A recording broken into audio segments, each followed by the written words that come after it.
Hello everyone, welcome back to Last Call BBS. We played around with Dungeons and Diagrams yesterday. How do I dial up here? Dial up the Last Call BBS again. I wanted to let you guys enjoy the modem sound as many times as possible throughout the course of this game, I guess. Well, let's go check out a new game. Yeah, Last Call, sure. 20th Century Food Court is, I've seen at least glimpses of all of these games, as I mentioned from watching a YouTube video, and this one seems like it's not really Shenzhen IO, but I think it's the closest to that kind of game. See if you can make food for people in the future in this factory game from Zach Maddox. Definitely a weird premise, but once you try it, you might enjoy it, especially if you are technically minded. The interface reminds me of this guy I know who has a whole room in his house dedicated to a machine that makes electronic noise. It sounds terrible, but he loves it. Difficulty rating 4 skulls. So harder than Dungeons and Diagrams. Alright. So the next 3 minutes, let's crack open some Solitaire here. Alright. I'm so bad. I don't know why. I could have downloaded it off camera, but I feel like that would not be authentic to the game experience. Can I do anything right now? I can move that too. That seems good. I guess not. Bringing a 4 down, is that good? Seems okay. Yes, because then I can bring a 3 here. Clear out the 7.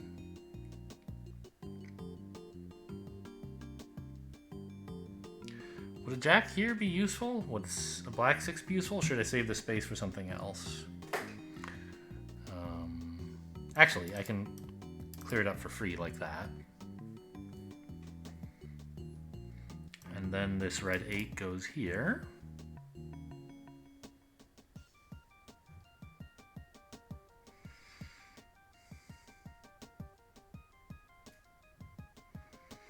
I could open up this red 6 by putting the 5 here. But that doesn't seem very good.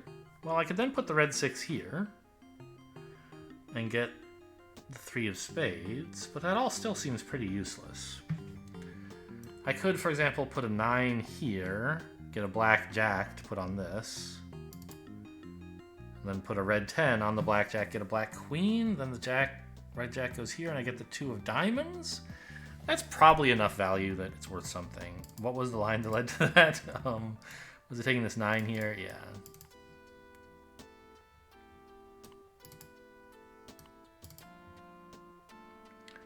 Okay, so I mean, that didn't do anything specific, but it seems like okay to clean up that way.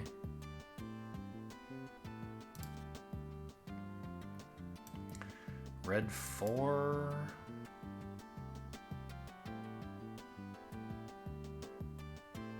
Okay, I don't see anything I can do right now. Nice. Now I can clean this up.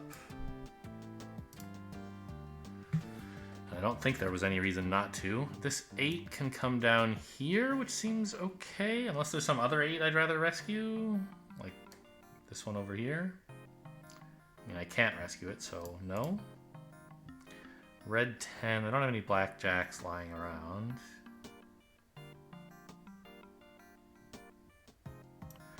Put that 2 there, that seems fine. Ah, queen on top, very good. 8 of diamonds. If I could get this king moved, then I could vacate a space here.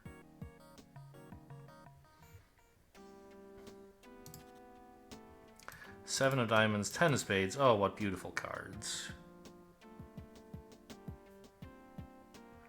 Red 9 goes there. Now I can actually clean up this king, right? Get that row handled.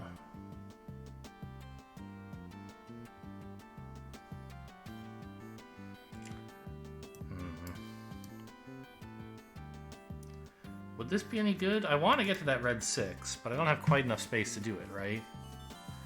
If I put... Oh, that sounds like my download finishing. Oh, no, I can just put this here. Idiot. Alright, so now putting this 5 here... I mean, is that actually good? It seems okay. But what if I put a king here instead? Then I could grab this whole stack. But this queen isn't useful until I open the stack up anyway. And neither is the 10 of diamonds.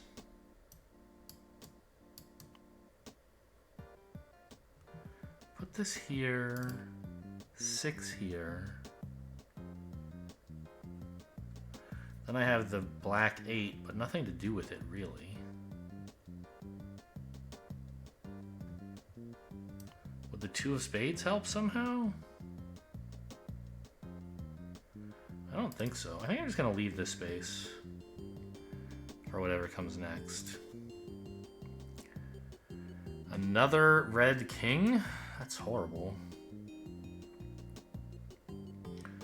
But there's a 3 of clubs behind it now, which I could put here. Oh, wait a minute. I can do this all. I could have done this all along. I mean, I almost have a complete column here. If I had put the king, I would. But I don't mind that I didn't. Do I? I don't think so. Moving this king seems awful.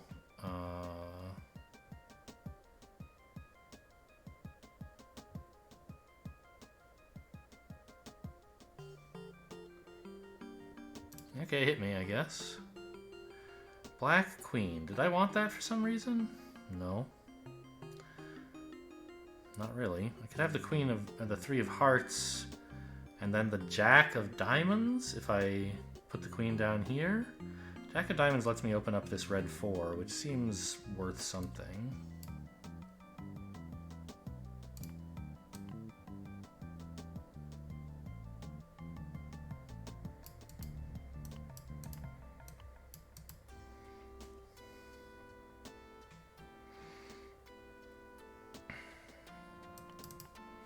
Yeah, because I get a couple of clubs off the board. And now I can bring this king down for free. What's the 4 of hearts doing for me? Probably just going in the garbage, right?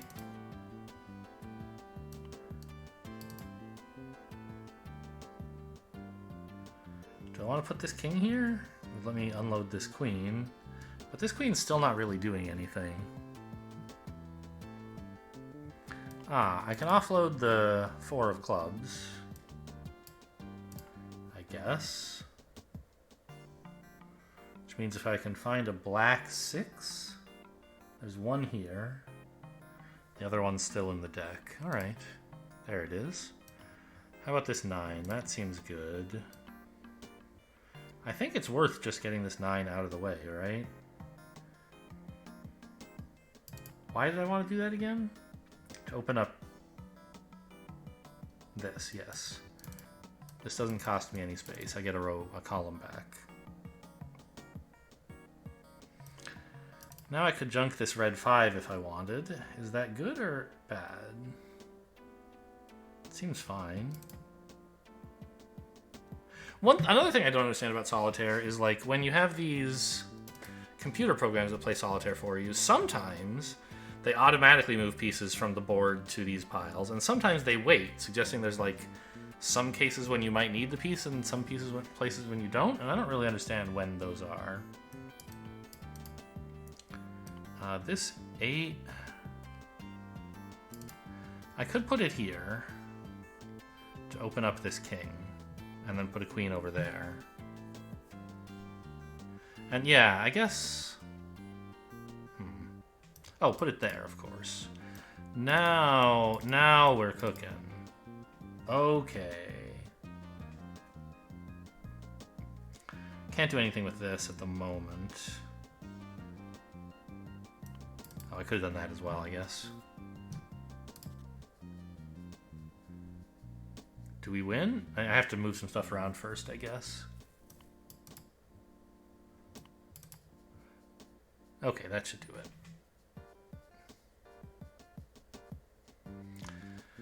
Two for 2, Solitaire genius.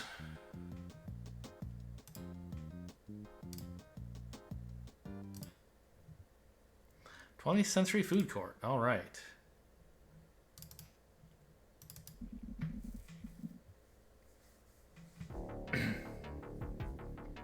So this apparently is what cracked software looked like in the old days. Is you would, if you were, like I said, I never really played any cracked games, but if you broke the copyright protection and published a cracked version of it, you would include a tech demo on the front page showing how cool you were and how good you were at doing stuff, and also apparently shout outs to all the other crackers who helped you along the way. So interesting.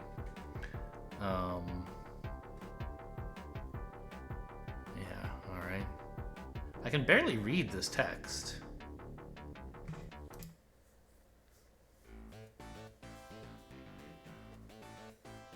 Zach Maddox presents 20th Century Food Court. I like this art. Oil country, industrial park, skyscrapers and rockets, tanks driving over... I don't think it's a landfill, just kind of a barren wasteland. And then a suburb with a mall in it. Yeah, that's the 20th century. Oh, a skate park! And a really big parking garage, I guess? What is this, a super tall church, maybe? Maybe. I can't read this. Anyway, click to continue. Greetings, operator. Historians agree that eating was of primary importance to the people of the 20th century, and that's why the 20th century experience takes special care to present authentic recreations of the simple but hearty meals humans ate during this period. As part of our commitment to offering our visitors the real deal, the 20th Century Food Court uses only late 20th century equipment to prepare all of its food. Many diners tell us that they can tell the difference between the mass-produced molecular synthesized food of other historical recreations and ours, which is lovingly handmade with humble factory robotics. We trust you'll be able to get up to speed using this equipment to manufacture these authentic ancient foods quickly and efficiently. Now, let's read a showcase of all the richness and variety the ancients had to offer. Pretzels and nachos, foods from opposite ends of the earth, commingle harmoniously in this demonstration of the sheer power and scale of the 20th century's great trade caravans. Yes. So I did, I think, kind of spoil the experience a little bit for myself. As I said, I was watching this and I wasn't sure if I was going to want to play. And it turned out there were just enough of these games that I should have played them. I spoiled this for both of us, you and me, by watching someone else play this. And I guess if you're planning to play this yourself, maybe you should go play it instead of watching me. I got a lot of joy out of watching the person who was playing struggle to understand this game with very, very light instructions. And I was like, yes, this is exactly what it was like to play video games in 1991. Nothing made any sense, and the manual was not detailed enough to figure anything out. But I think I kind of have a handle on sort of what's happening here, even if not what to do yet. So we'll go look at the manual. This is what we're told for this puzzle. There's controls over here, which is nice. There's ingredients. There's a tray, a nacho, and a pretzel. You have a stacking machine. You can stack stuff on top of a tray, and then it goes out. So you put the tray on, then you put the chip on, and it gets stacked. Once there's a nacho on a tray, you're supposed to sport some cheese onto it and send it to the output when the output wants a nacho. If someone wants a pretzel, you don't put cheese on it. Although definitely that's a thing you could do. There are, pretzels with cheese on them are popular in some venues, but not this one apparently. And this is the sample orders. So people will be ordering from us either a nacho, in which case start and nacho signals will be on, or a pretzel, in which case start and pretzel signals will be on. Okay. So, and this is how we kind of do stuff. We have, this is kind of our input. We're going to get one of two states basically here.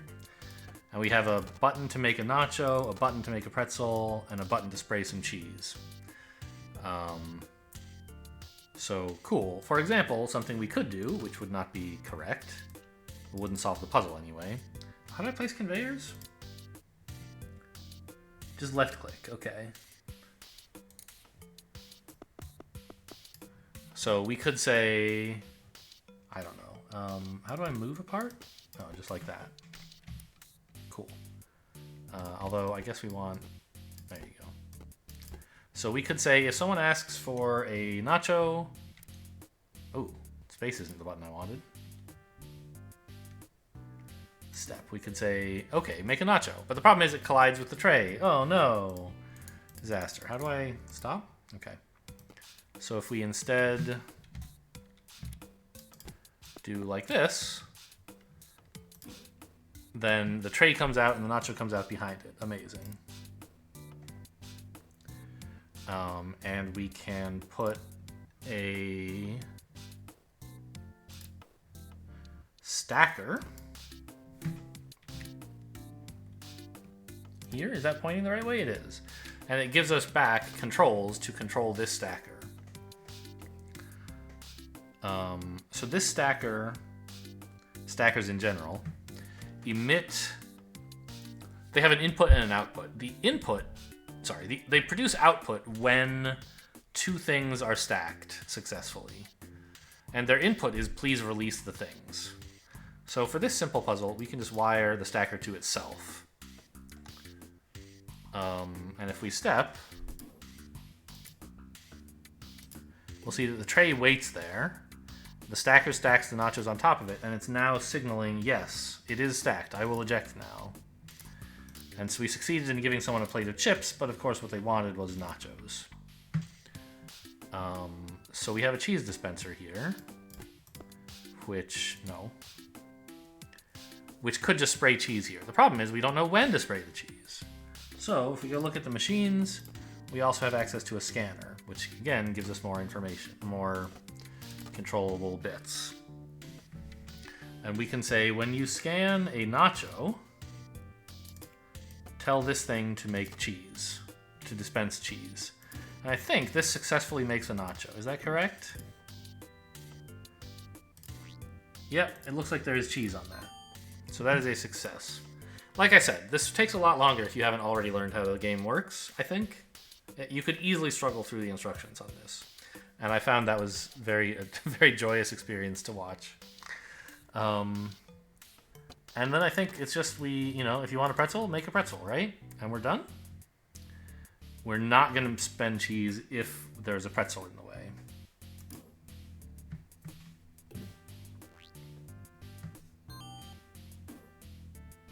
Oh, I didn't connect up the pretzel maker. I guess we're not done. There you go.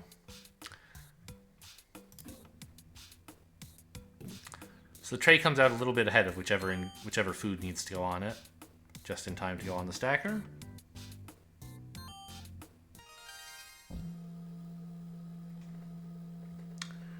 Yeah, and I think this is the best score you could possibly achieve.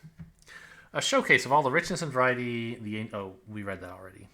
And then they have reviews from not people playing Last Call BBS, not people playing the game on the what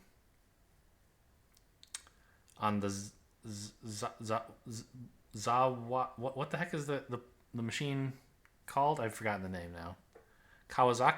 I don't know. Anyway, not from people playing the emulated version, but in the fiction of the game that is 20th Century Food Court, there are fictional reviews from people in the future who are eating this food. It really gives you a sense of what life was like for these people. Everyone should experience it at least once in their lives. My boyfriend could not stop talking about this place. I kind of get it, but I kind of don't. They stopped free slushy day. Yeah. Okay. So, return? Is that how I go back? I had to include a game by Zach Maddox in this little collection. They were an odd duck in a whole lake full of odd ducks. In those early days, there wasn't much common wisdom about what computer games should be. So you saw all kinds of approaches that would seem bizarre today. Imagine a whole studio dedicated to making games where you basically had to do computer programming to beat them. Quite a niche, right? They were based in Harrogate? I don't know, in the UK. And I met the founder, Zachary McGann, once at a Sawayama, that's the name, at a Sawayama event. So this is kind of poking fun at Zachtronics themselves, which is cute. I would happily move on to the Hot Pocket experience. Recently unearthed from an underground cache and frozen for over 700 years, these original Hot Pockets are as fresh as the day they were made by the ancients themselves. Don't miss out, available for a limited time only. So I've seen, I think, the first 3 puzzles, and so I kind of know what's going on in these, but you guys will hopefully still enjoy them. So I have a freezer control. So when somebody asks for a Hot Pocket, please dispense a Hot Pocket from the freezer.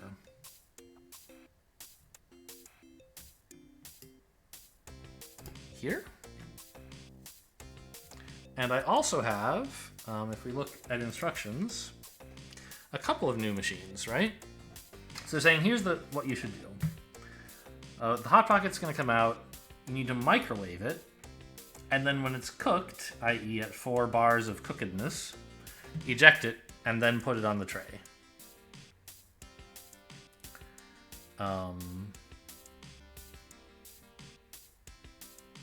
Yes. And we also get a countdown timer. Wire 1 input to start. This is a hint, yes. Wire 1 input to start and 1 to countdown. So, will you tell me? I mean, I know how it works, but if I buy one, will it tell me? Yes. Counter.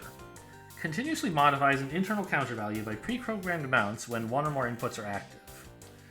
Outputs indicate when the current value is 0 or positive.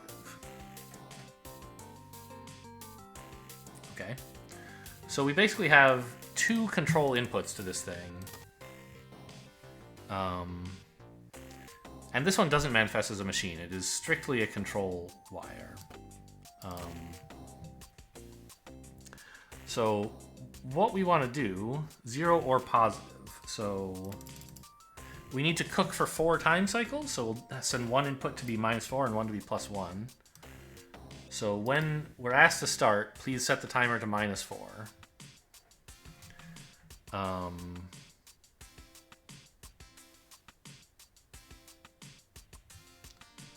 And how does my microwave work? No, that's not a microwave. Microwave. So I get a controller for the microwave. It has an input telling it when to spit out the item, and an output telling you when there's something in there. So as long as there's something in the microwave, we want to decrease the counter, right? And then when the counter hits 0, or I guess increase it. When the counter hits 0, you want to eject from the microwave. So I don't know, maybe this is a better way to do it, aesthetically. Cool. In fact, you know what? Let's organize things like this. Oh, how pretty. So if we take this microwave, and we can actually put it a little lower because we can wait for the tray to come down while we're busy cooking stuff. Probably we could go even lower than that. And then we need a stacker as well still.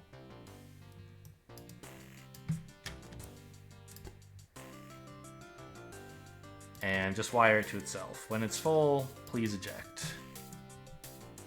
So how does this look? Oops, I solved it.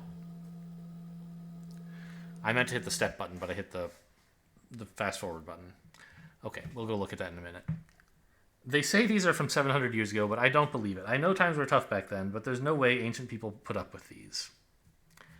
Ever since I read that ancient warriors would eat these for their raids and dungeons, I have wanted to taste them. And someone says, we like to make fun of people in olden times, but there were some things they got right. So I think we actually, we got the lowest possible, or the best possible score, I guess. But if we step through, we'll see, okay, it's in the microwave. And so the microwave is now sensing, and our timer was, oh, actually, let's stop. Yeah, so when we hit start, start, decrease the timer to -4, and we put the Hot Pocket in here. And now the timer is on -4, and so each step, we're cooking it a little bit more, and still sensing that it's there. And so the timer is continuing to go down. And now it's done.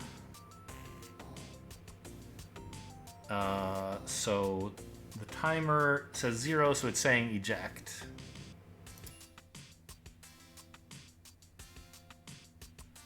I left the timer at 1. That seems bad. Because isn't the next one going to be an issue? I guess not.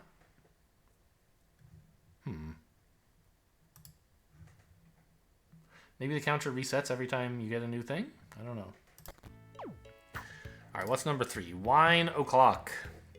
A staple of any ancient human's consumption patterns, the alcoholic fermented grape juice known as wine came in thousands of varieties and was priced expensively enough to plausibly explain its overuse as a kind of inoffensive hobby. So, if we look at the instructions for this one, we get a new kind of machine, I think. Well, we'll see that later. They're going to ask for either red wine or white wine. So we get a tray and a glass. Stack the glass onto the tray, then send it through the wine machine. And you have to... when you use the wine machine, it only dispenses half a glass. So you have to use it twice. Okay, and if we look at the machines we have a new piece, which is a sorter, and we have a multi-mixer. Now, I kind of didn't pay attention to the solution to this one, but I remember a few things. Namely, so what did the sorter do? If we look at the instructions for machines. Holds each product until an input is activated, and dispatches the held product to the direction specified by the input. So it's both a sorting machine and also a buffer. It holds it still until you say to let it go. So I think we could probably put it here. And this is going to be the platform from which onto which we dispense wine.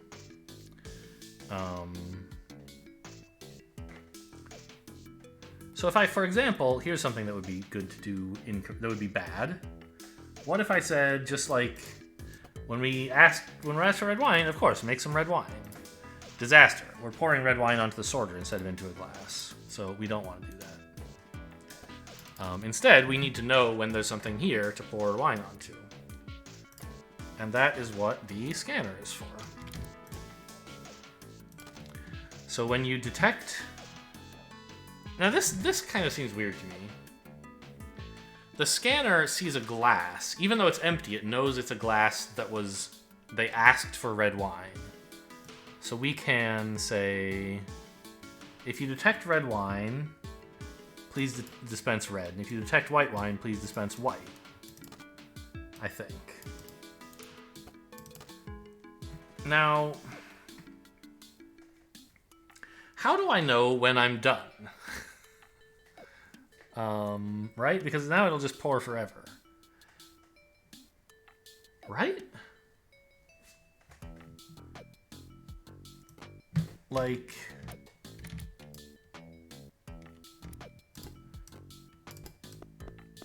If I just do this... Oh, I don't even have the glass dispenser wired up.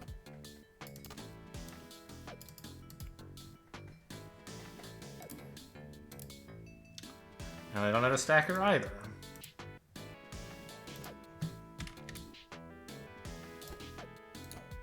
Oops, I do have to place the thing, that's true. So when you're stacked, just eject, that's fine.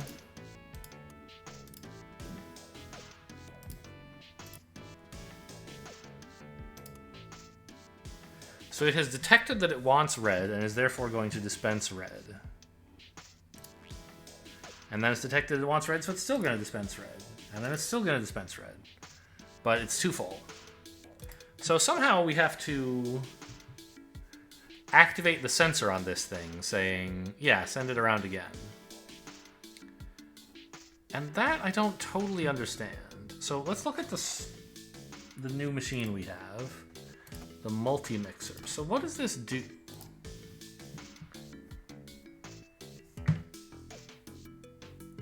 Combines 4 input signals, allowing the output to be used up to 4 times. Great. So I can take an input and send it multiple times to multiple places. But why?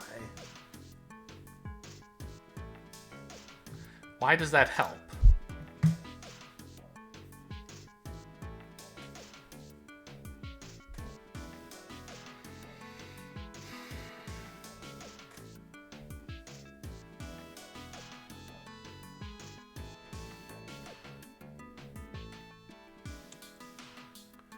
Like, I don't really understand what this scanner, like, how it works. It detects a glass that wants red wine. That's fine, I guess.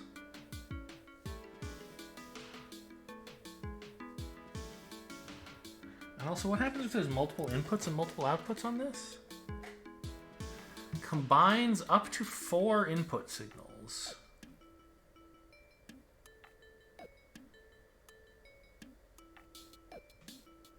What does that mean? So let's say I put, like, the red signal here. Now that's currently outputting, and now it's not. So it's outputting red 4 times. Great.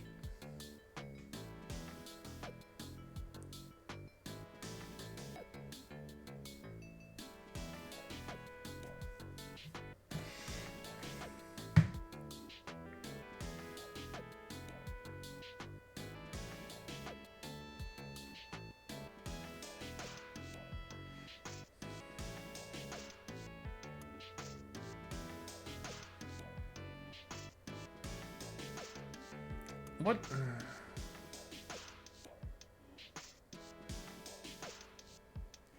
Okay, so the sorter.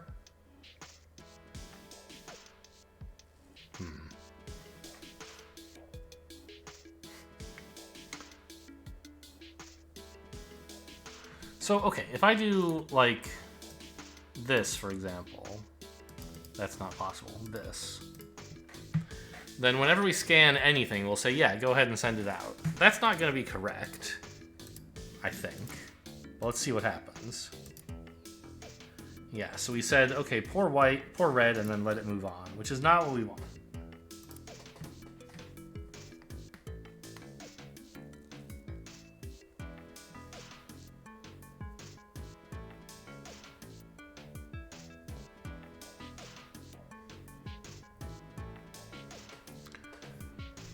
And for example, we could wire it up to itself so that whenever it detects something, it sends it on through. And at that point, it's basically just a conveyor belt, right? Yeah.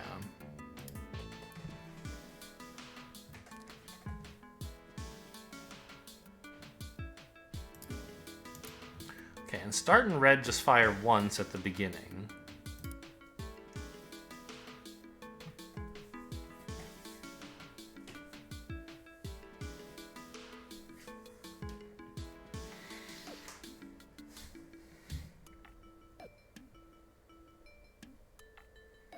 I don't know how I'm supposed to detect.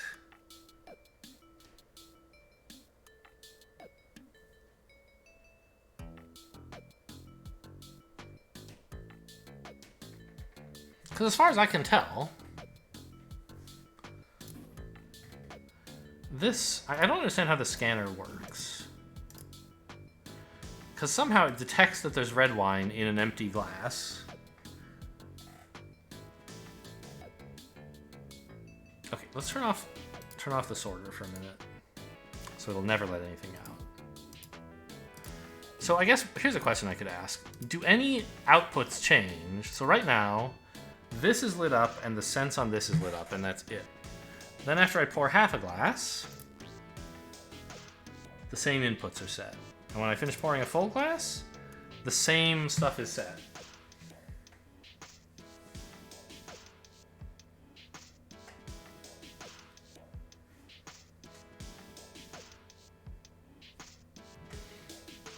So, okay, you are allowed to cross wires on each, or belts on each other, I guess. It's like I only have one wine thing, right? So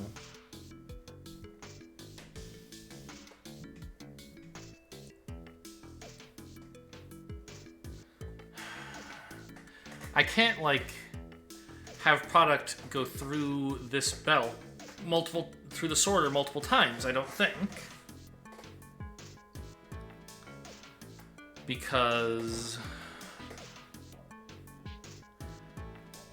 we have to have a scanner pointing at it, and we have to have a wine machine pointing at it. And that leaves only 2 adjacent directions, which means it has to go straight through.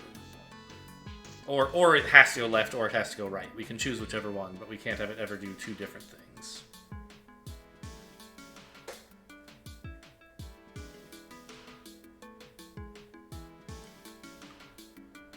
So...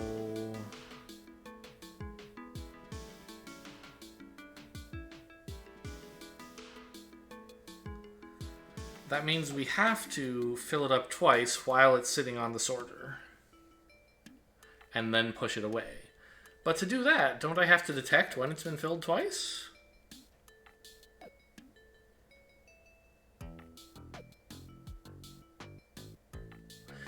Like, if I had 2 copies of the wine machine, that would be easy, but I can't do that, right?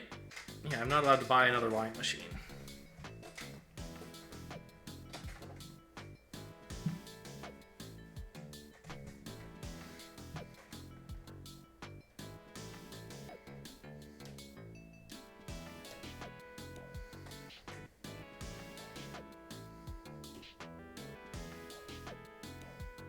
I couldn't fill it up while it's on the stacker, I don't think.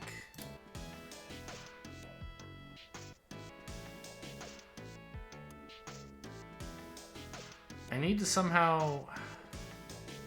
I mean, I assume the answer is somehow in this friggin' piece, but...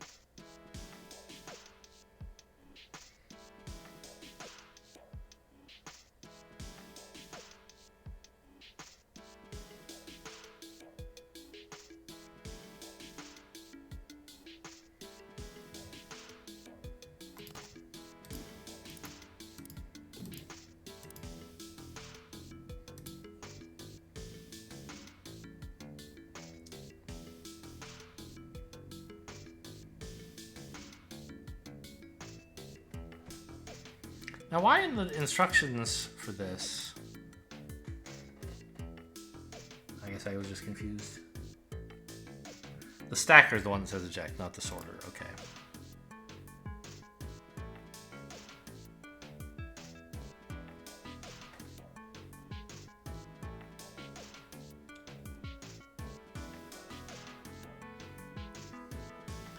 There's like some fundamental idea or mechanic that I'm not getting. What am I doing with these? I don't seem to be doing anything. All I'm doing is dispensing a glass, right? And then this also reuses the input somehow. I think.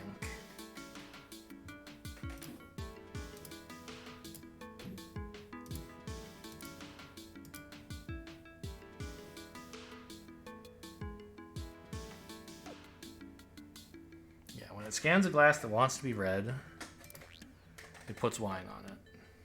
Red wine.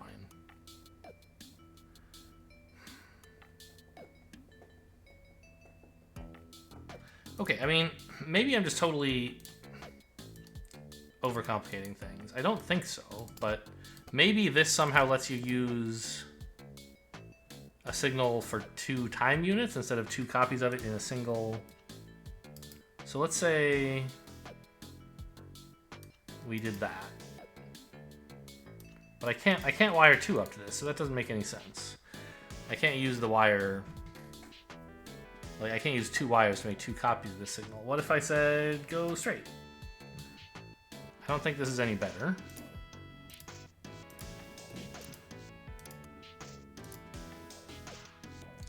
So we're scanning that it wants red, we're dispensing red wine, and we're sending it straight through. So that's wrong.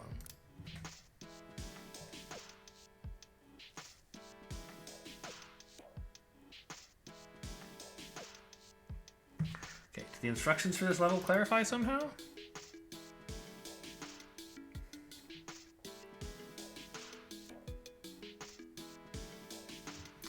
I mean, they suggest that there's some way to send a half-full glass of wine through, which is fine, I guess.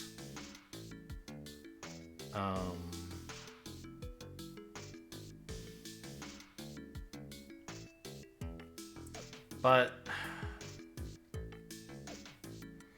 the scanner produces the same input for a half-full bottle as for a totally full bottle. So how could I have something at the end of it that says check whether it's full and either dispense it or don't, right? Like, I don't see that I could do that.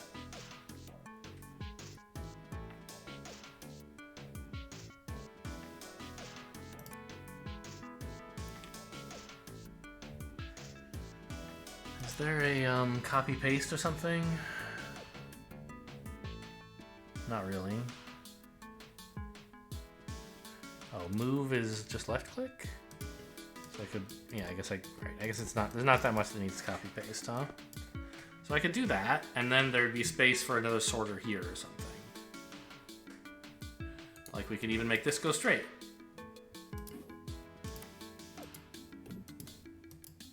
And we get half a glass of wine. And then here we could put a sorter, which is kind of what the instructions look like.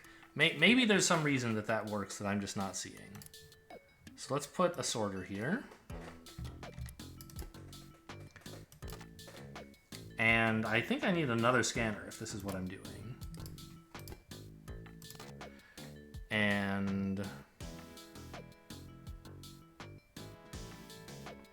I was gonna say I want to find out like what the scanner outputs when the glass of wine is full, but I guess I can find out how to fill it, right? I can say to always go left. Right, so this... Oh, they're even labeled sorter B and sorter A? Or I guess scanner B and scanner A. So when scanner B detects anything, go left. Or, I mean, heck, when you sense anything, go left. And we're gonna wrap this back around and put it through here again. And that way we will definitely get to see if there's any detectable difference between a full glass and a half full glass. So right now, we're scanning it. Sense is high.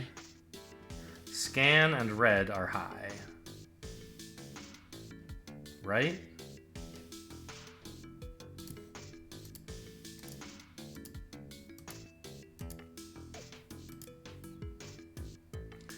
We're putting more wine in. Scan and red are both high.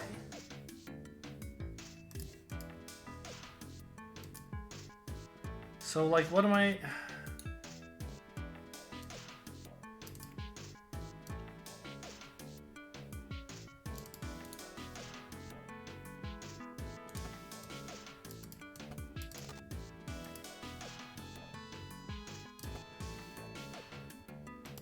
Right, we could, for example, say when you scan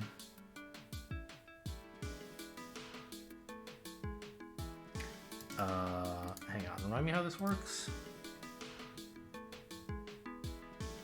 Okay, we're not going to use enable. So when you scan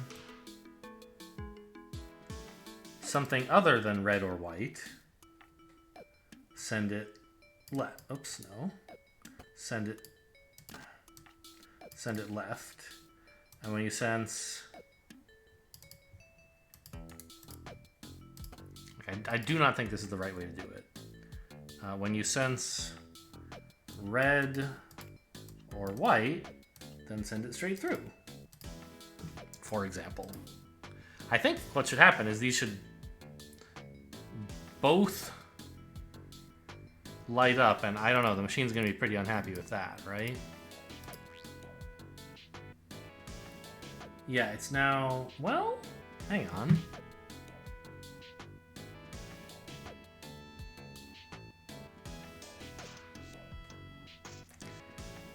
We're scanning red, but we're not sending this through for some reason. So it went left.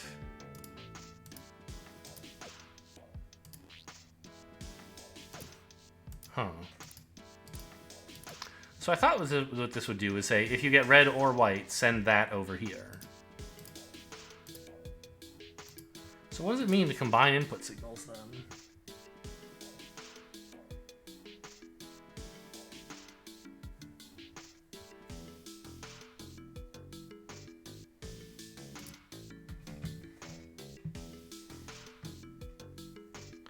Because it seems to me we saw red and white and we sent out nothing.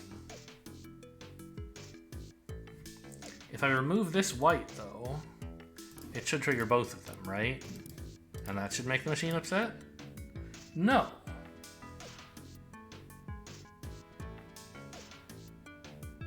Oh, I picked up the one with the enable, you idiot! I thought I... Ugh. Give me the one without the enable, please. if we get red or white, then send it through. I don't think this works, but at least it like is gonna do something. Or I'll learn something. So this all lit up. The machine has too many inputs, yeah.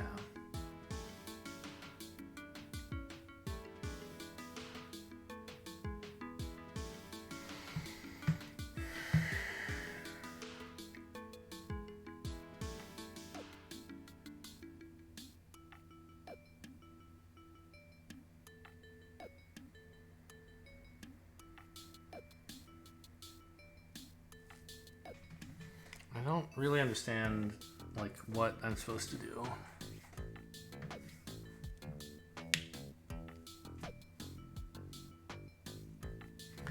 I can't use these inputs for anything.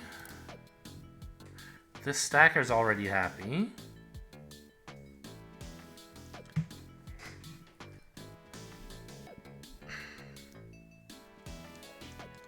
I don't see any way to discern whether a glass is full. Wait a minute. I still have access to counters. I see. Okay, so maybe I'm not supposed to use this multiplexer at all? They just gave it to me on this puzzle to annoy me?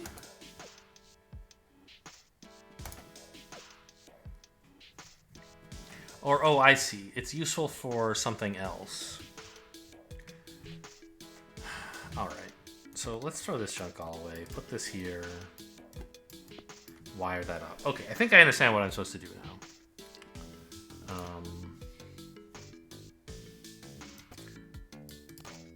So...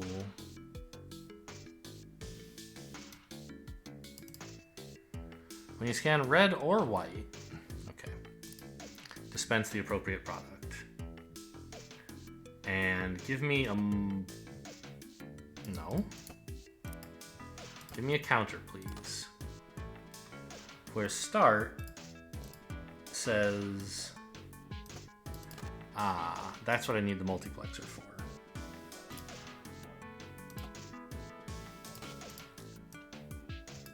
So when we get start, both dispense a glass and decrement the counter by... I don't know, this looks fine. Decrement the counter by 2. Then, for as long as you are scanning something, increment the counter by 1. When you have finished filling this thing up, send it out, right? So what does that do? I somehow completely forgot I had timers. Okay, so we've scanned, the counter says -2, so we go sploot, but we don't move it. We go sploot again. Okay, that was too many times. So I guess we were supposed to send the counter to just -1. Oops. That doesn't seem quite right, but I'll give it a try. So I guess we're sending both the signal to put wine in and the signal to get the thing out of here, basically, right? Oh my god, we made red wine. And we made the white wine as well. Okay, finally figured it out. Expensive, tastes sour, and gross. Old-time humans were weird. Wine was a mark of sophistication in the 20th century, and it's easy to see why. I detected notes of soy lecithin, Cinnabon, mouthfeel, and normcore. I didn't know wine was alcoholic, says the other man. So, it's interesting that people figured out ways to do this with less time and less cost. I could try to figure that out, but I don't think I'm smart enough right now. Like, all of these parts seem pretty important, question mark?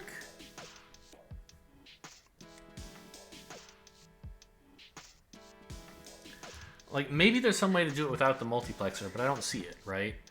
When you see start, you send it to this. But then how do you... how much do all the parts cost? The multiplexer only costs 1,000, so replacing the multiplexer with something else would be very expensive.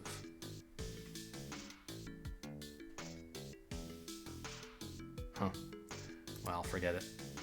How do I leave?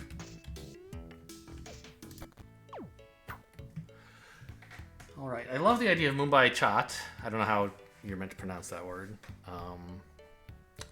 I think we will leave it for now and go continue looking at the other puzzles, but that'll come in the next episode.